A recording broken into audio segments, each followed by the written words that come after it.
जो भी आपका एंगल है वो 90 डिग्री का है।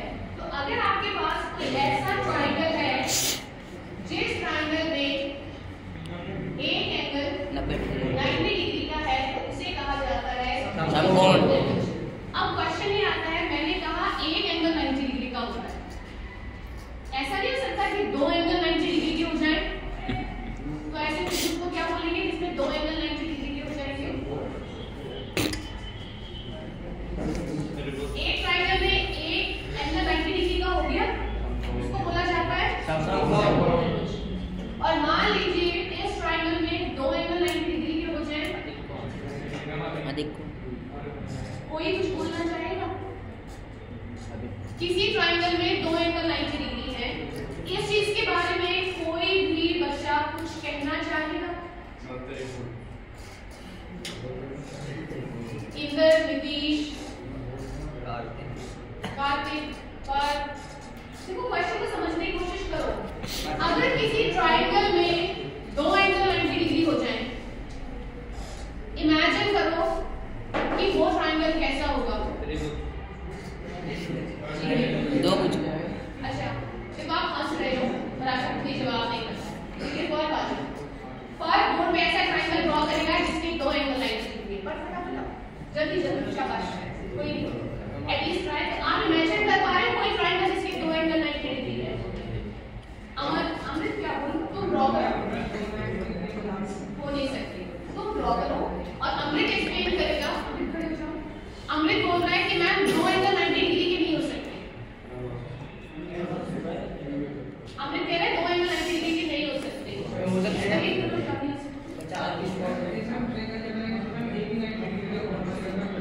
इसमें ट्राई रोक दो।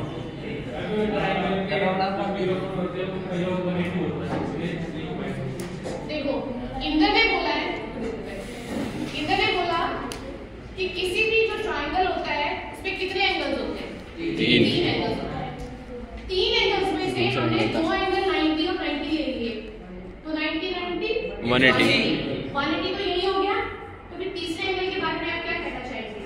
तीसरा एंगल कितना बचा? 0 डिग्री। क्या ये पॉसिबल है? नहीं। इसलिए हाँ, स्क्वायर नहीं बनेगा क्योंकि वो ट्राइंगल है। ट्राइंगल में 3 साइड्स होती हैं और स्क्वायर में 4। इसका मतलब कोई भी ट्राइंगल ऐसा नहीं हो सकता जिसके अंदर दो एंगल 90 डिग्री। तो वापस हम अपने इस कॉन्सेप्ट पे आ जाते हैं। तो समकोण त्रिभुज का मतलब होता है एक ऐसा त्रिभुज जिसमें एक एंगल 90 डिग्री का होगा। तो इसका मतलब बाकी दोनों एंगल कैसे? 45 न्यून कोण। साकिब ने बोला न्यून कोण। न्यून कोण का मतलब तो त्रिकोणमिति समकोण त्रिभुजों में पढ़ी जाती है जिसमें एक एंगल 90 डिग्री का होता है। ठीक है, अब त्रिकोणमिति में जितने भी त्रिकोणमितीय अनुपात हैं मैं एक एक करके उनके नाम लिखूंगी और फिर बताऊंगी कि उनका फॉर्मूला क्या होता है। और उनके जो नाम है, एक उनका पूरा नाम है, जैसे आपके घर में स्कूल में अलग नाम होता है, कई बच्चों का घर में अलग नाम होता है। ठीक है, तो एक प्रॉपर नेम है और एक शॉर्ट फॉर्म है। आपके जितने भी क्वेश्चंस आप एक्सरसाइज में देखोगे सब में शॉर्ट फॉर्म यूज होता है। ठीक है, कितने त्रिकोणमितीय अनुपात बताए मैंने? 6। ठीक है, first is sin, sin, second is cos, cosine, third tan, tangent, cosec sin, cosine, tangent। अब बाकी जो 3 त्रिकोणमितीय अनुपात है वो इनका इन्वर्स होता है। इन्वर्स मतलब उल्टा। जैसे मैंने लिखा 3/4। अब इसका इन्वर्स क्या होगा? 4/3 इसका रेसिप्रोकल होगा 4/3।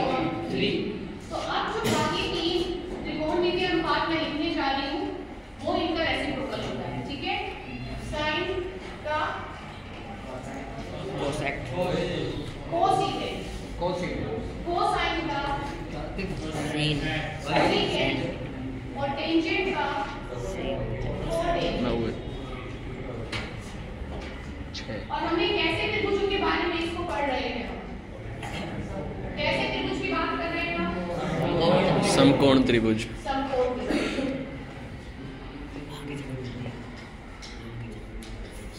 अब इनके